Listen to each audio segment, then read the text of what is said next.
الحمد لله نحمده ونستعينه ونستغفره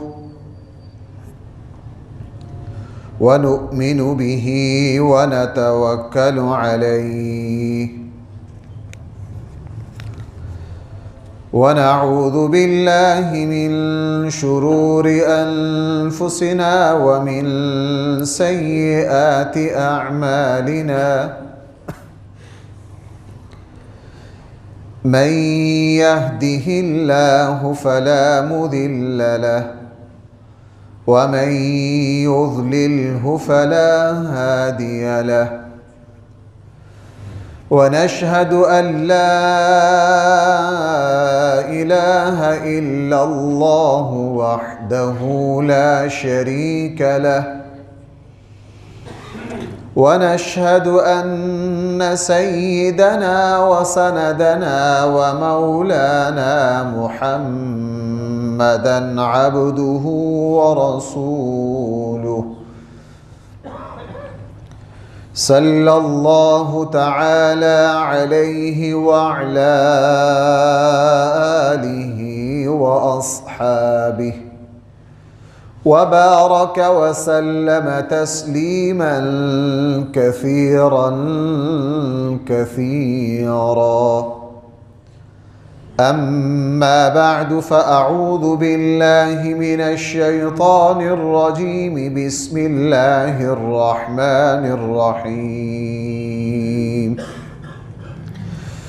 الذين إن مكناهم في الأرض أقاموا الصلاة وآتوا الزكاة وأمروا بالمعروف ونهوا عن المنكر ولله عاقبة الأمور. صدق الله مولانا العظيم. محترم سامعین کرام،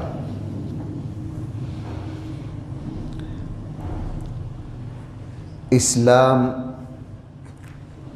ایک اجتماعی دین ہے۔ اللہ جل جلالہ نے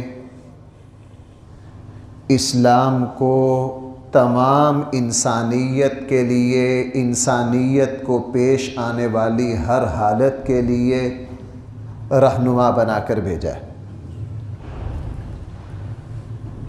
اسی لیے اسلام کو باقی دینوں پر اسی وجہ سے فوقیت حاصل ہے کہ یہ شخصی دین نہیں ہے، یہ انفرادی دین نہیں ہے۔ اس دین کا یہ تقاضا اور مطالبہ نہیں ہے کہ غار کے اندر گھس کر اس دین پر عمل کرتے رہو۔ اگر اسلام اس کام کے لیے آیا ہوتا تو عیسائیت کو پھر غلط قرار دینے کی ضرورت نہیں تھی۔ عیسائیت نام ہی رہبانیت کا ہے۔ بھائی عیسائیت نام کس چیز کا ہے؟ رسول اللہ صلی اللہ علیہ وسلم سے پہلے یہودیت اور عیسائیت جو تھی اس کا سارا زور اس پر تھا کہ انسانی معاشرے سے دور بھاگو، انسانی لذتوں سے دور بھاگو، نکاح سے بچو۔ جب نکاح سے بچو گے اولاد، خاندان، قبیلہ، برادری سے خود بچ جاؤ گے۔ جنگل میں جاؤ، کہیں صحرا میں اپنا معبد خانہ بناؤ، ساری زندگی وہاں بے لذتی کے ساتھ گزار دو اور اللہ کی عبادت کرو۔ اسلام نے دو ٹوک کہہ دیا، لا رہبانیت فی الاسلام، اس رہبانیت کی اسلام میں کوئی گنجائش نہیں ہے۔ اسلام نے ایک معاشرہ بنانے کا حکم دیا، اسی لیے آپ نکاح کے موقع پر حضور کی ایک دو حدیثیں ہیں، وہ ایک نہیں ہیں، ان کو اکٹھی ملا کے پڑھنا غلط ہے۔ آپ ایک حدیث سنتے ہیں النکاح من سنتی، یہ الگ حدیث ہے کہ نکاح میری سنت ہے، اور دوسری حدیث یہ ہے کہ جس نے فمن رغب عن سنتی فلیس منی، جس نے میری سنت سے منہ پھیرا اس کا مجھ سے کوئی تعلق نہیں ہے۔ حضرت عثمان بن مظعون رضی اللہ عنہ جو جنت البقیع کے سب سے پہلے قبر جن کی بنی حضور کے بچپن کے دوست تھے اور اللہ کے نبی کو اتنے محبوب تھے کہ جب ان کا انتقال ہوا ان کی پیشانی کا بوسہ لیا اور اپنی چادر دی ان کے کفن کے لیے۔ حضرت عثمان بن مظعون نے جب اجازت مانگی کہ میں بغیر نکاح کے رہوں تاکہ دنیا کے جھنجھڑوں سے بچا رہوں، تو اللہ کے نبی نے صرف منع نہیں کیا، اللہ کے نبی ناراض بھی ہوئے، اللہ کے نبی ناراض بھی ہوئے۔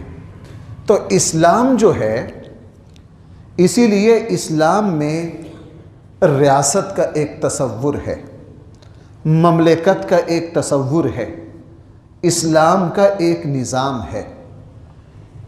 اسلام ایک معاشرے کو وجود دیتا ہے، ایک ریاست کو وجود دیتا ہے اور وہاں زندگی گزارنے کے طور طریقے بتاتا ہے۔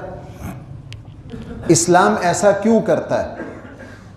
اگر اسلامی ریاست کا صحیح وجود ہو اور وہاں اللہ اور اس کے رسول کے حکموں کو پورے طور پر نافذ کیا جائے تو یہ اسلام کی سب سے بڑی دعوت ہے۔ بھائی یہ کیا ہے؟ اسلام کی سب سے بڑی دعوت ہے۔ اسی لیے قرآن کریم نے حکومت دینے کو، ریاست دینے کو اپنی طرف منسوب کیا اللہ تعالیٰ نے۔ اس نقطے پر غور کرنا بھائی، حکومت دینے لینے، بھائی توجہ ہے، اس کی نسبت اللہ نے کس کی طرف کی ہے؟ 3 مثالیں قرآن میں لے لیجئے۔ سورہ حج میں فرمایا الذین ان مکناہم فی الارض اقاموا الصلاۃ، پیچھے صحابہ اکرام کا ذکر ہے سورہ حج میں۔ ہم تمہیں جہاد کی اجازت دے رہے ہیں، حضور اور صحابہ کا ذکر کر کے قرآن نے فرمایا الذین ان مکناہم، اگر ہم ان کو زمین میں حکومت دے دیں، اقاموا الصلاۃ، یہ نماز کو قائم کریں گے، زکوٰۃ کے نظام کو لائیں گے، برائی کا راستہ روکیں گے، اچھائی کو رواج دیں گے۔ حکومت کون دے دے؟ الذین ان مکناہم، ہم دے دیں۔ اللہ تعالیٰ جس چیز کی عطا کی نسبت اپنی طرف کریں وہ نعمت ہوتی۔ اللہ تعالیٰ جس نعمت کے عطا کی ذکر کس کی طرف کریں؟ جس نعمت کے عطا کا تذکرہ کر کے اس کی نسبت اپنی طرف کریں۔ دوسری آیت لے لیجئے، سورہ نور میں کیا فرمایا؟ وعد اللہ الذین آمنوا منکم وعملوا الصالحات، تم میں سے جو لوگ ایمان لائے، نیک عمل کیے، اللہ نے ان سے وعدہ کیا۔ کس نے وعدہ کیا بھائی؟ لَيَسْتَخْلِفَنَّهُمْ فِي الْأَرْضِ كَمَا اسْتَخْلَفَنَّ الَّذِينَ مِنْ قَبْلِهِمْ، کہ ہم ان کو پہلے لوگوں کی طرح جب دنیا میں حکومت دیں گے تو وہ یہ کام کریں گے۔ اور بلکہ ایک جگہ تو نمرود کے ذکر میں بھی قرآن نے حکومت کی نسبت اللہ نے اپنی طرف کی۔ أَلَمْ تَرَ إِلَى الَّذِي حَاجَّ إِبْرَاهِيمَ فِي رَبِّهِ أَنْ آتَاهُ اللَّهُ الْمُلْكَ، ابراہیم علیہ السلام مناظرہ کرنے لگے اس شخص کے ساتھ۔ یہ حضرت ابراہیم کا مناظرہ کس سے ہوا تھا؟ بھائی بولو سارے، نمرود کے ساتھ ہوا تھا نا۔ تو قرآن نے یہ نہیں کہا کہ جب ابراہیم مناظرہ کرنے لگے کس کے ساتھ؟ نمرود کے ساتھ، یہ نہیں کہا۔ قرآن نے کہا حاج ابراہیم، الم تر الی الذی حاج ابراہیم فی ربہ ان آتاہ اللہ الملک، اس بندے سے مناظرہ کرنے لگے جس کو حکومت کس نے دی تھی؟ اللہ نے دی تھی۔ اس سے پتہ یہ چلا کہ حکومت، مملکت یہ اللہ دیتے ہیں، اور اسلام میں اس کے بڑے واضح احکام ہیں۔ اگر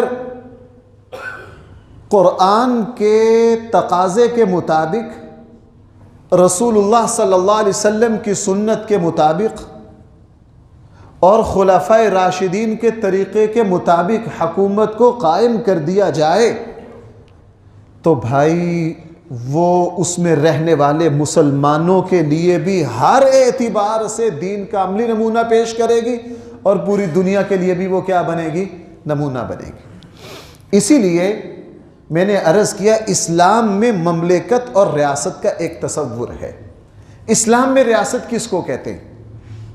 یا آپ یا یوں کہہ لیجئے اسلامی ریاست اور اسلامی مملکت کس کو کہتے ہیں؟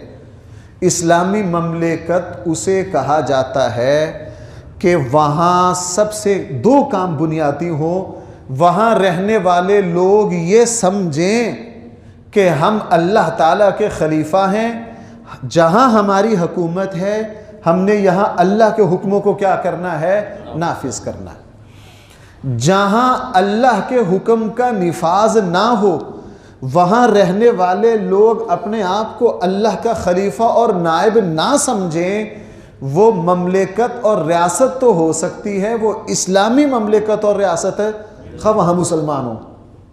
اس لیے آپ ایک لفظ سنتے ہوں گے قرارداد مقاصد، جن علماء نے لکھی، اور اس کو جو پاکستان پہلے وہ دیباچہ تھا پاکستان کے آئین کا، اب وہ پاکستان کیا آئین کا دیباچہ نہیں ہے، اب آئین کا کیا ہے؟ حصہ ہے۔ اس کا آغاز کہاں سے؟ اسی لیے ہمارے یہاں نیشنل اسمبلی میں جب بھی حلف اٹھایا جاتا ہے تو کیا کہا جاتا ہے کہ حاکمیت اعلیٰ کس کی ہے؟ اللہ۔ چونکہ جو مسلمان یہ کہے کہ حاکمیت اعلیٰ اللہ کی نہیں ہے وہ مسلمان نہیں ہے، کیونکہ قرآن کیا کہہ رہا ہے؟ وَهُوَ خَيْرُ الْحَاكِمِينَ، اس سے بڑھ کر کوئی حاکم ہے؟ اچھا اب اگلی بات سمجھیے، جب اسلامی مملکت اسے کہا جاتا ہے جہاں صرف اختیار کس کا ہوگا، تو بندوں کی حیثیت صرف اور صرف کیا ہوگی؟ بندوں کی حیثیت صرف اللہ کے حکموں کو نافذ کرنے کی ہوگی۔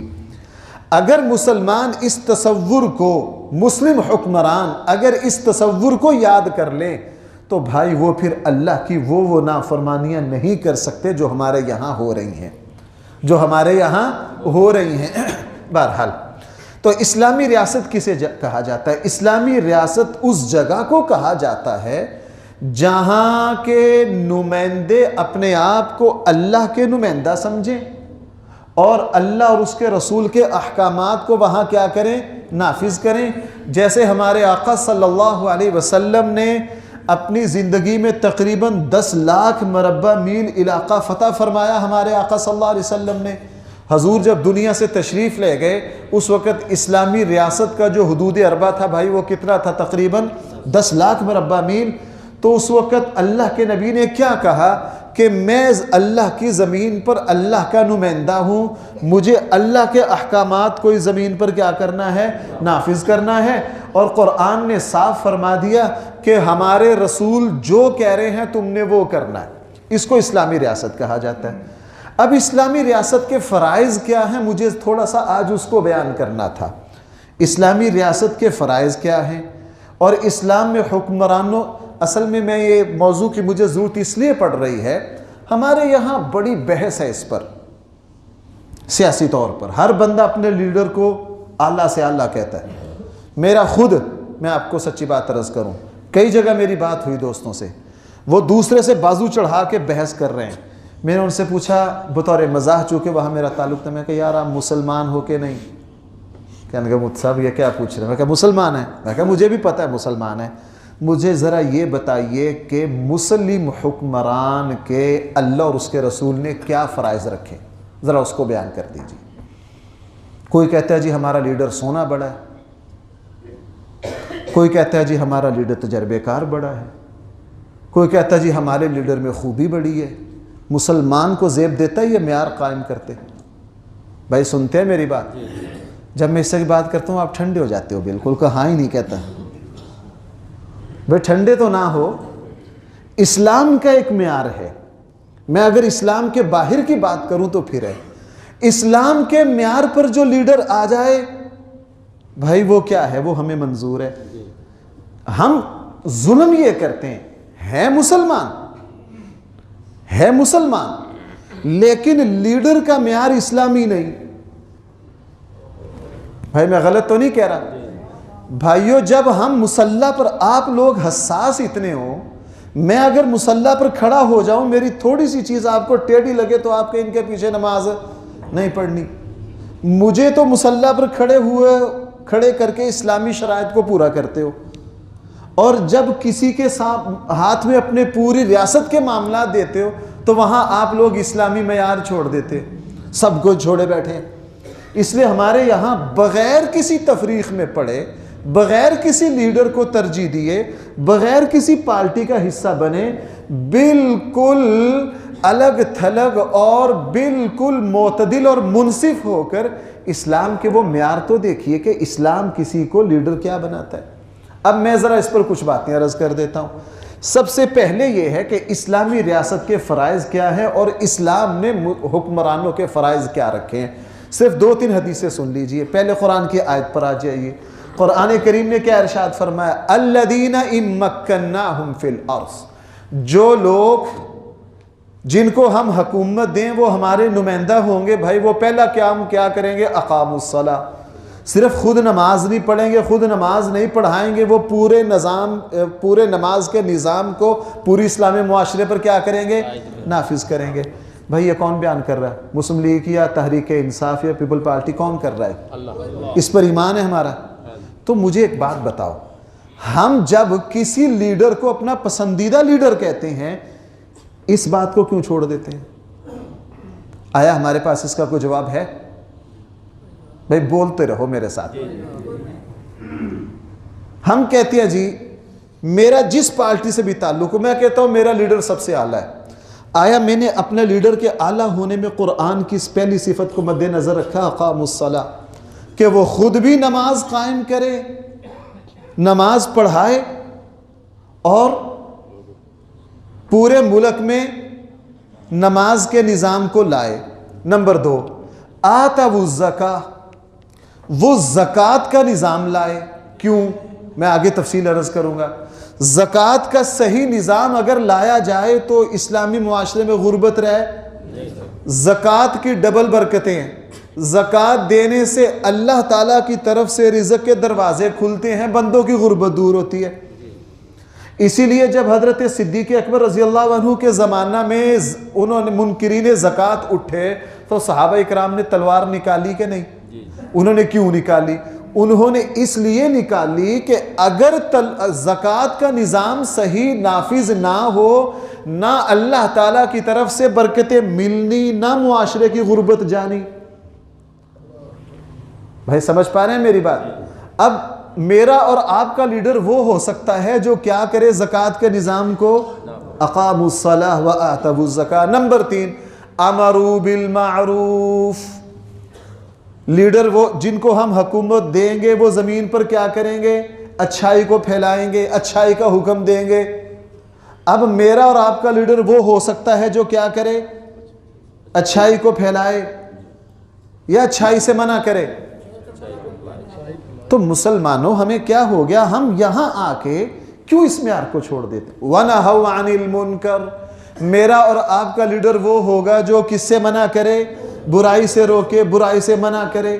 ہمارے آقا صلی اللہ علیہ وسلم جب ریاست کے ذمہ داریاں آئیں، آپ نے فرمایا سود حرام، زنا حرام، ننگے ہو کر بیت اللہ کا طواف کرنا حرام، یہاں شرک حرام۔ کیوں جی؟ ہر چیز پہ پابندی لگائی کہ نہیں؟ ننگا ہو کر طواف نہیں ہو سکتا۔ آپ علیہ الصلوۃ والسلام عربوں کے یہاں باندیوں کو رکھا جاتا تھا، جسم فروشی کروائی جاتی تھی، فرمایا حرام۔ جتنے شراب کیا ہوگی؟ حرام۔ سود کیا ہو گیا؟ حرام۔ قرآن کریم نے اور اسلام نے جن 100 کے قریب چیزوں سے منع کیا، بلکہ 100 سے بھی زیادہ ہیں، ان تمام چیزوں کو کیا کر دیا؟ ان سب چیزوں کے راستہ روکنے کو کیا کہا جاتا ہے؟ نہی عن المنکر۔ اب آ جائیے حدیث میں، رسول اللہ صلی اللہ علیہ وسلم نے فرمایا، حضرت ابو شماخ الازدی رضی اللہ عنہ ایک صحابی ہیں، ان کے بھائی بھی صحابی ہیں، کہنے لگے میرے بھائی حضرت امیر معاویہ رضی اللہ عنہ کو ملنے گئے، اور حضرت امیر معاویہ رضی اللہ عنہ عظیم الشان صحابی ہیں، کاتب وحی ہیں، اور حضرت خلفائے راشدین کے زمانے میں 20 سال گورنر رہے۔ بھائی کون سن رہا ہے میری بات؟ بھائی جس کو حضرت عمر گورنر بنائیں، حضرت عمر رضی اللہ عنہ کے زمانے میں، وہ حضرت عثمان کے زمانے میں، خلفائے راشدین کے زمانہ میں سب سے لمبی گورنری کس کی ہے؟ حضرت امیر معاویہ کی۔ اور 20 سال گورنر رہے، اور 20 سال کیا رہے؟ خلیفہ رہے۔ حضرت حسن اور حضرت حسین نے بعد میں بیعت کر لی کس کی؟ حضرت امیر معاویہ کی۔ سارے اہل بیت نے بعد میں بیعت کی کس کی؟ حضرت امیر معاویہ کی۔ اور رسول اللہ صلی اللہ علیہ وسلم کے برادر نسبتی ہیں، ان کی ہمشیرہ رسول اللہ صلی اللہ علیہ وسلم کے نکاح میں ہے، ام المومنین ہے اور کاتب وحی ہے، اسلام کی بڑی خدمت کی ہے۔ حضرت ابو شماخ الازدی فرماتے ہیں میرے بھائی وہ بھی صحابی تھے، حضرت امیر معاویہ رضی اللہ عنہ سے ملنے گئے اور انہیں جا کے رسول اللہ صلی اللہ علیہ وسلم کی حدیث سنائی، اور یہ لوگ خود امید میں رہتے تھے۔ حضرت امیر معاویہ جب بھی کوئی صحابی ملتے انہیں کہتے کہ اللہ کے نبی سے کوئی میرے بارے میں کوئی حدیث سنی ہو، یعنی میرے فرائض کے بارے میں صحابہ اکرام سناتے تو اس کو فوراً یاد کرتے۔ انہوں نے جا کے حدیث سنائی کہ میں نے نبی کریم صلی اللہ علیہ وسلم سے سنا ہے اگر کوئی شخص مسلمانوں کا حاکم بنا دیا جائے، مسلمانوں کا حکمران بنا دیا جائے، وہ پھر اپنے دروازے حاجت مندوں پر بند کر لے، غریبوں پر بند کر لے اور اپنی رعایا کی ضرورتوں کا خیال نہ کرے، اگر وہ یہ طریقہ اپنا لے تو حضور نے فرمایا جب یہ محتاج ہوگا اللہ تعالیٰ بھی اس کے اوپر اپنے دروازے بند کر لیں گے، اور فرمایا کل قیامت والے دن جب سب سے زیادہ یہ محتاج ہوگا اللہ تعالیٰ اس پر اپنی رحمت کا دروازہ۔ اور بخاری مسلم کی روایت ہے رسول اللہ صلی اللہ علیہ وسلم نے فرمایا جو مسلمان اپنے ساتھیوں پر امیر بنا دیا جائے، حاکم بنا دیا جائے، مسلمانوں کے معاملات اس کے حوالے کر دیے جائیں اور وہ پھر لوگوں کے حق کو ادا نہ کرے، فرمایا اللہ تعالیٰ کل قیامت والے دن جنت کو اس پر حرام قرار دے دیں گے۔ اللہ تعالیٰ اس پر کیا قرار دے دیں گے؟ اور رسول اللہ صلی اللہ علیہ وسلم کی تیسری حدیث ہے، رسول اکرم صلی اللہ علیہ وسلم نے فرمایا جو حاکم اور جو حکمران انصاف کرے، عدل کرے، مظلوم کی مدد کرے اور عام مسلمانوں کی خدمت کرے، ہر بندے کو اس کا حق پہنچائے، رسول اللہ صلی اللہ علیہ وسلم نے فرمایا ایسا حاکم کل قیامت والے دن وہ نور کے تختوں کے اوپر بیٹھے گا۔ کس پر بیٹھے گا؟ اور ایک حدیث میں یہ ہے کہ اللہ تعالیٰ ایسے حکمرانوں کو اپنے دائیں طرف بٹھائیں گے۔ کس طرف بٹھائیں گے؟ اور آگے حدیث میں یہ وضاحت ہے کہ اللہ تعالیٰ کا کوئی دایاں بایاں ہاتھ نہیں، مراد یہ ہے اللہ اپنی رحمت خاصہ میں بٹھائیں گے۔ کس میں بٹھائیں گے؟ اپنی رحمت خاصہ میں۔ اب جب اگر مسلمان حکمران ان احادیث کو مد نظر رکھیں جیسے خلفائے راشدین نے مد نظر رکھا تو معاملات خود بخود ٹھیک ہو جائیں۔ اب اسلامی ریاست میں جو لوگوں کے حقوق ادا نہیں ہو رہے اس کی بنیادی وجہ یہ ہے کہ قرآن و سنت کے جو احکامات حکمرانوں سے متعلق تھے نہ ان کا حکمرانوں کو پتہ، نہ عوام کو پتہ، نہ کہیں ان کا ذکر، نہ کوئی لینا نہ کوئی دینا، پھر اسی طرح ذلیل ہوں گے جس طرح ہم ذلیل ہو رہے ہیں۔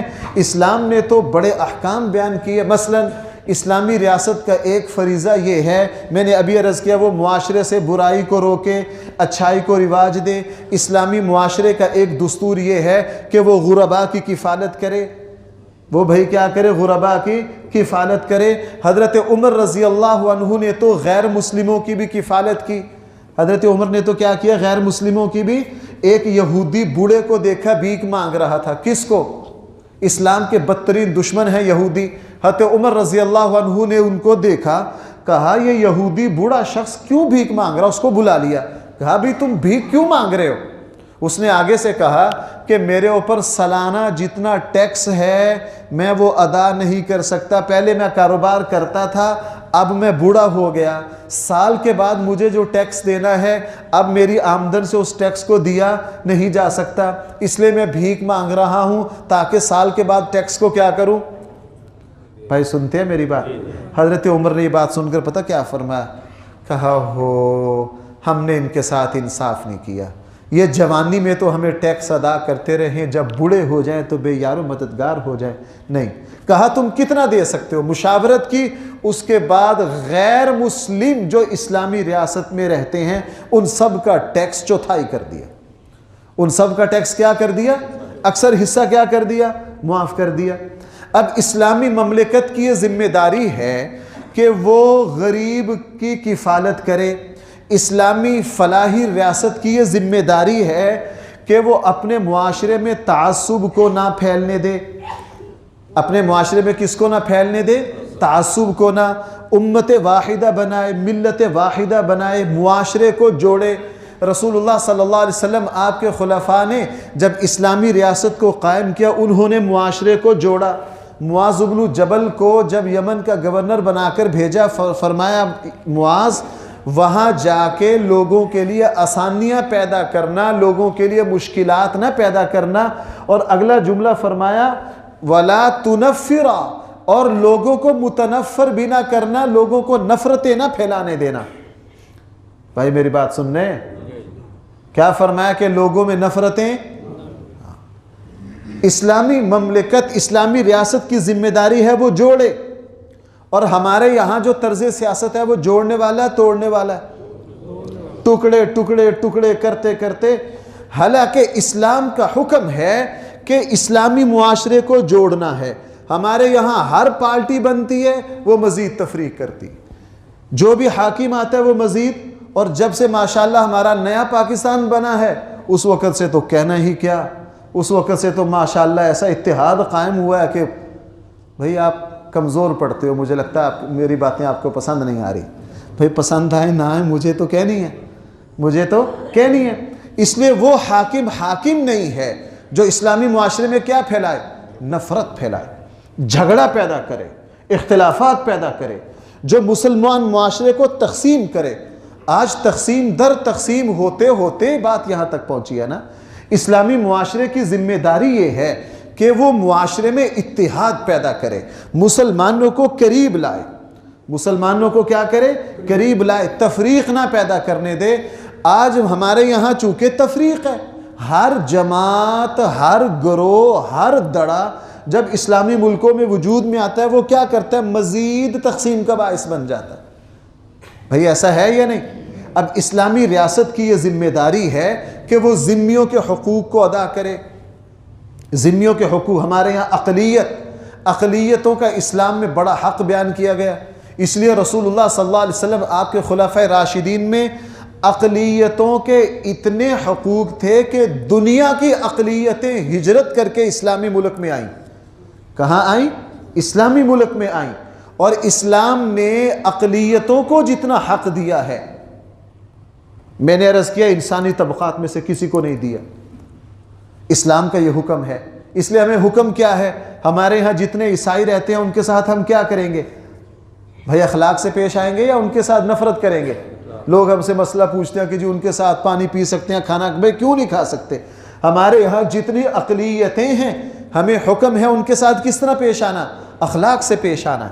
اور میں نے بار بار عرض کر رہا ہوں، اسلامی ریاست پابندی لگائے گی اس بات پر کہ معاشرے میں تعصب ایسی لعنت ہے، تعصب ایسی لعنت ہے. اور بھائی دینداروں اپنے اس تعصب سے بچو. ہم کیا کرتے ہیں؟ جب کسی گروہ میں جاتے ہیں، جب کسی جماعت میں جاتے ہیں، جب کسی مسلک میں جاتے ہیں، ہمارا تعصب اتنا بڑھ جاتا ہے جتنا بیڑا غرق تعصب نے کیا ہے. قرآن کریم یہودیوں کے بارے میں بیان کر رہا ہے، اللہ کے نبی سے انہوں نے پہچاننے کے باوجود بھی حضور پر ایمان نہیں لائے. کس وجہ سے؟ بھائی کس وجہ سے؟ ایک دو باتوں آپ کو سناؤں. جس وقت بنو قریظہ کو قتل کیا گیا، انہوں نے رسول اللہ صلی اللہ علیہ وسلم کی قتل کی کوشش کی، اور غزوہ خندق میں انہوں نے کیا کی؟ بغاوت کی. اور فیصلہ ہوا، خود انہوں نے ہی یہ فیصلے کا انتخاب کیا. اصل میں لمبی بات ہے، میرا موضوع نہیں. جب آیا نا کہ ان کی سزا کیا ہو، تو انہوں نے کہا، مشاورت سے طے ہوا کہ سعد بن معاذ جو فیصلہ کریں گے وہ ہمیں منظور ہے. یہودیوں نے بھی مان لیا، مسلمانوں نے بھی مان لیا. سعد بن معاذ نے فیصلہ کیا کہ میں وہی فیصلہ کروں گا جو پہلی آسمانی کتابوں میں ہے. اگر اپنی قوم کے ساتھ کوئی غداری کرے تو اس کو قتل کر دیا جائے. اس کو کیا کر دیا جائے؟ قتل کر دیا جائے. بنو قریظہ کے مردوں کو کیا کر دیا گیا؟ قتل کر دیا گیا. جب قتل کر دیا گیا تو ان یہودی سرداروں میں ایک سردار وہ تھے جن کے ایک انصاری بڑے صحابی پر احسان تھا. دیکھنا بھائی تعصب کہاں پہنچاتا ہے انسان کو. وہ حضور کے پاس آئے، حضور کے صحابی تھے، اللہ کے نبی جن جن لوگوں کو قتل کیا جانا ہے نا، ان میں فلاں سردار ہیں، ان کا میرے اوپر احسان ہے، میں فلاں جگہ گرفتار ہو گیا تھا، انہوں نے میری جان بچائی تھی، آپ میری سفارش کو قبول کر لیجئے، ان کو چھوڑ دیجئے۔ حضور نے فرمایا ٹھیک ہے، ان کو ہم چھوڑ رہے ہیں۔ وہ بوڑھے تھے، کیا کر رہے ہیں؟ اب یہ صحابی بھاگے بھاگے ان کے پاس گئے کہ تمہیں خوشخبری ہو، میں نے تمہاری جان بچا لی ہے۔ یہ حضور کا احسان تھا کہ نہیں؟ اس نے آگے سے کہا کہ جناب میری جان تو بچ گئی، میں اس زندگی کا کیا کروں گا؟ میرے اہل و عیال، میری اولاد ہی نہ بچے، میرا مال ہی نہ بچے تو میں اس زندگی کا کیا کروں گا؟ اس لیے مجھے نہیں یہ چاہیے۔ وہ صحابی واپس حضور کے پاس آئے، رسول اللہ صلی اللہ علیہ وسلم سے آ کر عرض کیا، حضور نے فرمایا جاؤ اسے کہو ہم اس کی ساری اولاد کو بھی چھوڑ رہے ہیں، اس کا سارا مال بھی واپس دے رہے ہیں۔ اب یہ احسان ہو گیا کہ نہیں؟ اب دوبارہ گئے، اسے کہا تیری ساری اولاد کو بھی چھوڑ دیا گیا ہے اور تیرا مال بھی سارا کیا کر دیا گیا؟ واپس کر دیا گیا۔ اس نے کہا ٹھیک ہے۔ پھر اس نے پوچھا کہ جو میری قوم کے دوسرے سردار ہیں فلاں حیی بن اخطب وغیرہ، کہا جی ان سب کو قتل کیا جائے گا۔ اس نے آگے سے پتہ کیا کہا؟ اس نے کہا اگر میرے قوم کے سردار قتل ہوتے ہیں تو مجھے اس طرح کی زندگی نہیں چاہیے، میں کنویں سے جتنی دور میں ڈول نکالتے ہو نا اتنا بھی زندہ نہیں رہنا چاہتا، مجھے بھی قتل کر دو، مجھے بھی کیا کر دو۔ اب اس کو یہاں تک کون سی چیز لے کر آئی؟ تعصب۔ بھائی کون سی چیز لے کر آئی؟ تعصب۔ انہی یہودیوں میں سے ایک عورت تھی ریحانہ۔ رسول اللہ صلی اللہ علیہ وسلم جب ان کی باندیاں، خواتین تقسیم باندیاں بنی تو ریحانہ بنو قریظہ کی حصے میں آگے کس کی؟ نبی کریم صلی اللہ علیہ وسلم کے۔ اب ذرا دیکھیے تعصب انسان کو کہاں سے کہاں لے جاتا ہے۔ رسول اللہ صلی اللہ علیہ وسلم نے ریحانہ سے یہ کہا اگر تم اسلام قبول کر لو تو میں تمہیں آزاد کر کے تم سے نکاح کر لیتا ہوں۔ اب جو عورت اسلام میں آ کر حضور کے نکاح میں آ جائے وہ کیا بن گئی؟ ام المومنین بن گئی۔ ریحانہ اتنی متعصبہ تھی، اس نے کہا نہیں جی مجھے یہ بارے میں نہیں، مجھے یہ بارے میں نہیں ہے۔ اس نے اسلام سے بھی انکار کر دیا اور رسول اللہ صلی اللہ علیہ وسلم کی زوجیت میں آنے سے بھی کیا کر دیا؟ انکار کر دیا۔ اپنے تعصب پر ڈٹی رہی۔ اللہ کے نبی کے یہاں بھی اسلام میں کوئی سختی نہیں تھی، وہ رسول اللہ صلی اللہ علیہ وسلم کی باندی آخر تک رہی، آخر میں اس کا انتقال ہو گیا۔ اس واقعہ کو لکھ کر علماء لکھتے ہیں کہ اس باندی کو تعصب نے یہاں تک پہنچا دیا۔ کس چیز نے پہنچا دیا؟ تعصب نے۔ یہ بات میں اس لیے کہہ رہا ہوں، ہمارے ملک میں معاشی حالات بہت مشکل ہے، دن بدن مسائل پیدا ہو رہے اور اب اس حد تک بڑھ گئے ہیں کہ غریب کے لیے، سفید پوش کے لیے زندگی گزارنا کیا ہو گیا؟ بہت مشکل ہو گیا، بلکہ ناممکن ہو گیا۔ اب تو اللہ ہی پتہ نہیں کس طرح چلا رہے ہیں۔ ہمارے سامنے لوگوں کے ایسے ایسے حالات آ رہے ہیں، لوگوں کے ایسے ایسے حالات آ رہے ہیں، لیکن ہماری قوم ٹس سے مس نہیں۔ جو جس لیڈر کا دیوانہ ہے وہ وہی ہے۔ اگر 70 سالوں سے ہمارے پالیسیاں ٹھیک تھی تو ہم یہاں تک پہنچتے نا۔ دیکھو بھائیو میری ایک بات سنو، میں یہ سمجھتا ہوں آپ کی اپنی رائے ہو سکتی ہے، میں بھی ایک رائے رکھتا ہوں، میری رائے ماننا کوئی ضروری نہیں۔ اللہ تعالیٰ کسی قوم کو اس وقت تک عروج نہیں دیتے جب تک وہ فکری اور نظریاتی طور پر متحد اور یکسو نہ ہو۔ بھائی سنو میری بات ذرا، فکری اور یکسو، فکری طور پر نظریاتی طور پر یکسو، میں مثال دوں آپ کو۔ رسول اللہ صلی اللہ علیہ وسلم نے اسلام کی تحریک پیش کی، عرب کا بہت بڑا حصہ وہ تھا جو اسلام کو مانا، فکری طور پر یکسو ہو کر کس کے ساتھ لگ گیا؟ رسول اللہ صلی اللہ علیہ وسلم کے ساتھ۔ اللہ جل جلالہ نے حالات پلٹے کہ نہیں؟ بھائی بولو تو صحیح۔ 47 میں پاکستان بنا، پاکستان بننا چاہیے کہ نہیں بننا چاہیے؟ مسلمانوں کی ایک بہت بڑی تعداد نظریاتی طور پر یکسو ہو گئی کہ جی پاکستان کیا بننا چاہیے۔ اس کی برکتیں ملی کہ نہیں؟ اس کی برکتیں ملی۔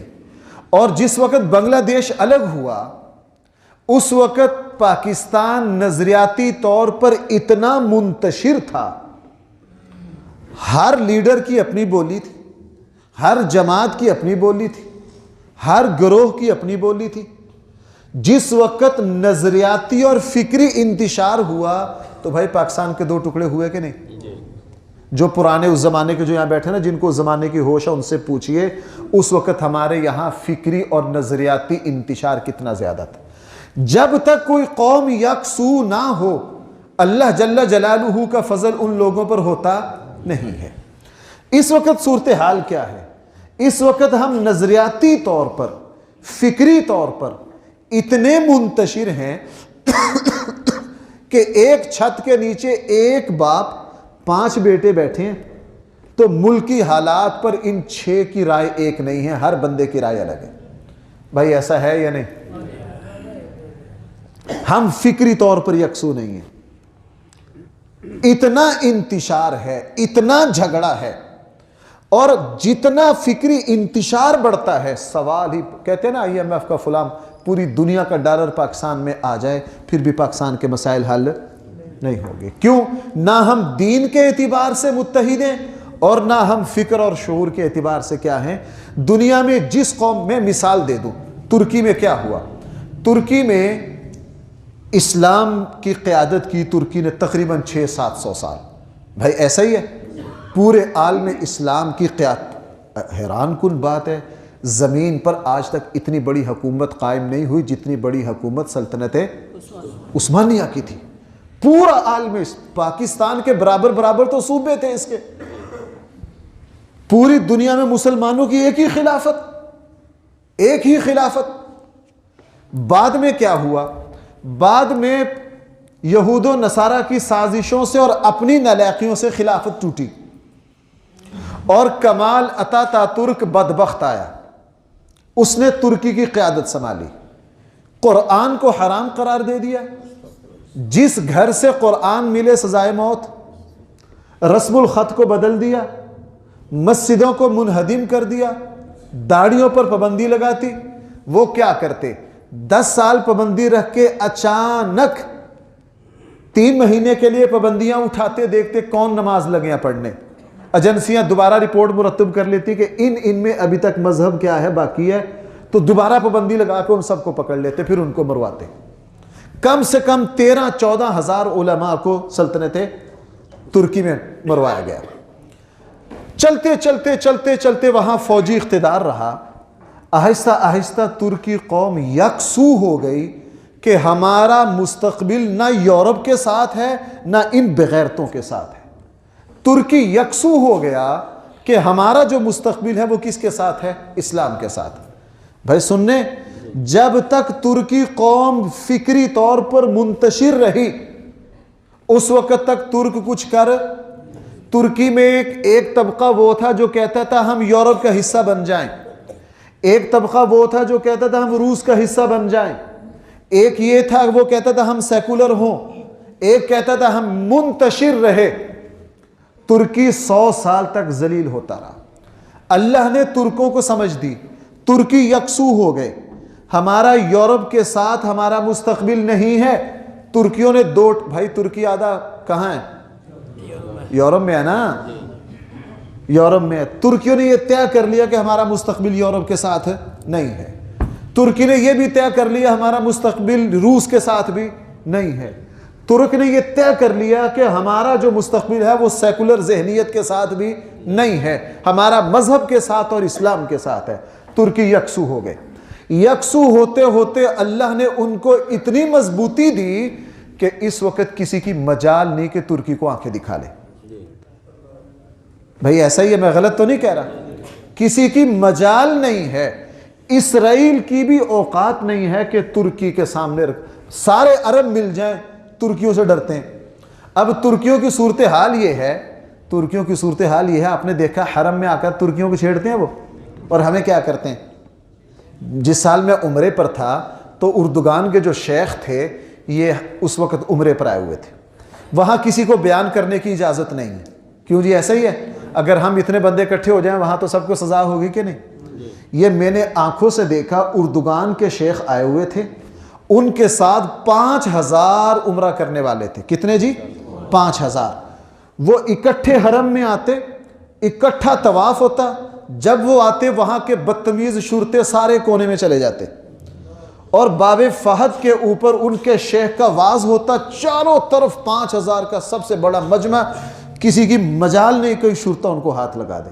اگر کوئی شرط کا قریب لگتا تو حالانکہ وہاں کسی کو بیان کرنے کی اجازت ہے. جو میرے ساتھ دوست تھے میں نے کہا دیکھو یہاں کا بدتمیز حکومت جو طرح طرح کی پابندیاں لگاتی ہے ترکوں کو نہیں چھیڑتی. کیوں؟ وہ قومی طور پر کیا ہے؟ یکسو ہے, وہ منتشر نہیں ہے. ہمارے یہاں ہر بندہ ماشاءاللہ دانشور ہے, اور ہر بندہ وہ ٹی وی اینکروں ٹی وی پر تو اینکر تھوڑے بیٹھے ہیں, ہمارے یہاں تو ہر گھر میں 5 اینکر ہیں, ہر گھر میں ارسطو ہے, ہر گھر میں ابو علی سینا موجود ہے. ہم تو ہمارے یہاں انتشار اتنا ہے. اب جب یکسو ہو گئے اللہ نے کہیں سے کہیں پہنچا دیا. اب ہماری صورتحال یہ ہے ہر بندہ مہنگائی سے بلک رہا ہے, ہر بندہ پریشان ہے, لیکن ہم فکری طور پر یکسو. ہم نماز پڑھنے آئے ہیں, ابھی 5 منٹ کے لیے بحث شروع کر لیتے ہیں کہ جی کس حکومت کا قصور ہے, ہماری نمازی جمعہ یہیں رہ جائے گی, لڑ لڑا کے سارے چلے جائیں گے. یہ تو ماشاءاللہ ہم دینداروں کا حال ہے. ہم کیا ہیں؟ یکسو. بھائیو ہمیں یکسو جب تک ہماری قوم نہیں ہوگی, جب تک ہماری قوم یکسو نہیں ہوگی, اللہ کی مدد ہے. کسی کو میری بات بری لگے تو میں کیا کر سکتا ہوں؟ قرآن کہہ رہے ان اللہ لا یغیر ما بقوم حتی یغیروا. ہمارے ملک کے جو حالات ہیں, یہاں ہم مسلمان تو ہیں لیکن ہمیں اسلامی ریاست کے احکام کا پتہ نہیں, ہمیں اسلام کے مطابق حکمرانوں کی شرائط کا پتہ نہیں. جو لوگ اپنے حکمرانوں پر مر میٹتے ہیں ان کو پوچھو تم کلمہ پڑھتے ہو, تمہیں پتہ ہے اسلام نے حاکم کی 10 شرطیں جو بیان کی ہیں وہ ہیں یا نہیں؟ کسی کو کوئی پتہ نہیں, جو جہاں لگا رہے. اس لیے یکسو ہو کر یہاں آنا ہے کہ بھائی پاکستان کا مستقبل صرف اور صرف کس کے ساتھ ہے؟ پاکستان کا مستقبل صرف اور صرف اسلامی نظام کے ساتھ ہے. جب تک یہاں زکوٰۃ کا نظام نہیں آئے گا اللہ جل جلالہ ہمارے یہاں غربت ختم نہیں کریں گے. جہاں بھی زکوٰۃ کا نظام آیا ہے اللہ جل جلالہ نے رزق کے دروازے کھول دیے. ہمارے ہاں جب تک دیانتدار لوگ نہیں آئیں گے, اسلام میں اس کی اتنی اہمیت ہے کہ دیانتدار بھی ہو اہل بھی ہو, 2 باتیں ہوں. کیا؟ دیانتدار بھی ہو. یار حضرت ابو ہریرہ کو آپ جانتے ہیں کہ نہیں؟ سب سے بڑے محدث ہیں, ہم تک سب سے زیادہ حدیثیں کس نے پہنچائیں؟ حضرت ابو ہریرہ کو حضرت عمر نے گورنر بنا دیا. اب اللہ کے نبی کی پتہ کتنی دعائیں ابو ہریرہ پر. حضرت عمر کو 2-3 مہینوں میں اندازہ ہو گیا کہ یہ بندہ تو علم والا ہے لیکن یہ انتظام چلا. حضرت ابو ہریرہ کو کہا ابو ہریرہ واپس آ جاؤ, یہ تمہارے بس کا کام نہیں, یہ تمہارے بس کا کام نہیں. اسلام نے 2 باتیں رکھی ہیں کہ بندہ عادل بھی ہو اہل بھی ہو. بندہ کیا ہو؟ عادل بھی ہو, اس کے اندر اہلیت بھی ہو. کہتے ہیں جی فلاں بہت اعلیٰ ہے, ہم اہلیتیں دیکھ نہیں چکے سب کی, ہم اہلیتیں دیکھ نہیں چکے ان کی اہلیت کیا ہے. عام میں ماشاءاللہ مجھ سے زیادہ نیک بیٹھے ہیں, سارے مجھ سے زیادہ نیک ہیں. میں عام میں سے کسی کو جمعہ کے خطبہ کے لیے کھڑا کروں؟ بھائی بولو ذرا, کون ہے جو میری جگہ خطبہ دے گا, نماز پڑھائے گا؟ لگ پتہ جائے گا, دیکھنا پسینے آتے ہیں کہ نہیں, یہ آسان نہیں ہے.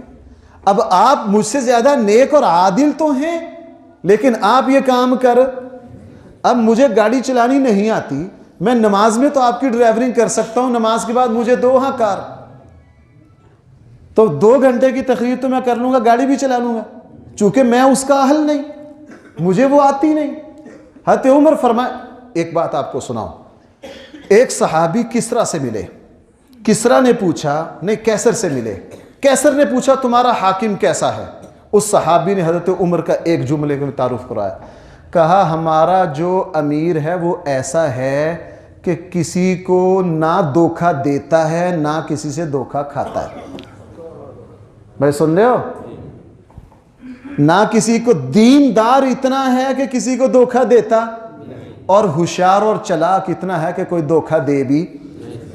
اس لیے صحابہ اکرام کہا کرتے تھے حضرت عمر کو کہ نہ اس بندے کو دھوکہ دینا کسی کے بس کا کام.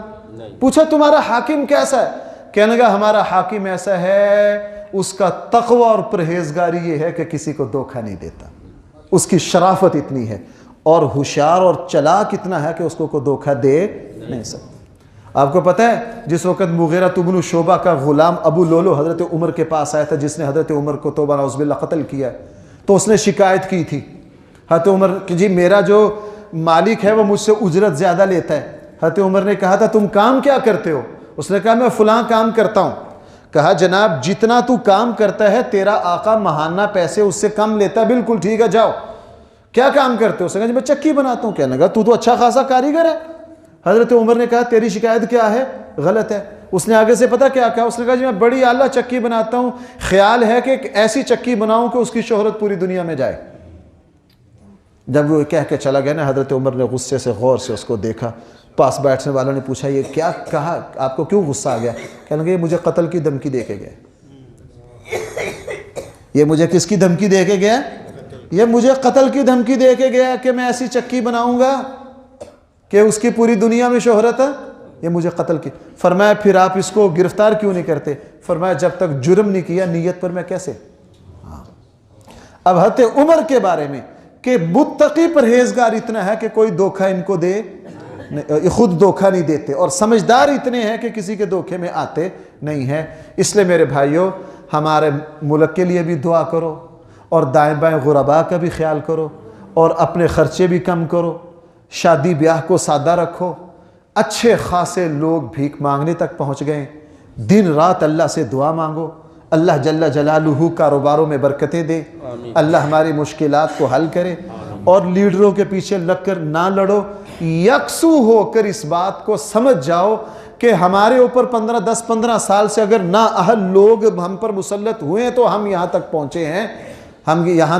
پہنچے ہیں، یکسو ہو کر اس کے لیے آواز اٹھاؤ، دعائیں مانگو، کوشش کرو، اور ہر وقت اللہ تعالیٰ سے دعا کرو اللہ جل جلالہ ہمارے اس ملک کو مشکلات سے نکالے۔ اور پابندی سے ہم شکوے کرتے ہیں، جتنی شکوے شکایت ہم کر رہے ہیں نا، ہم اگر اللہ کے سامنے کرنے لگ جائیں اور آپس میں شعور پیدا کریں، بغیر کسی سیاسی وابستگی کے ایک دوسرے کو سمجھانے کی کوشش کریں کہ یار ہمارے ملک کا بیڑا غرق ان وجہ سے ہوا ہے، انشاءاللہ جب ہم نظریاتی طور پر، فکری طور پر یکسو ہو جائیں گے، اللہ تعالیٰ انشاءاللہ ہمارے حالات کو پلٹ دے گا۔ اللہ جل جلالہ ہمارے ملک پر اپنا فضل فرمائے۔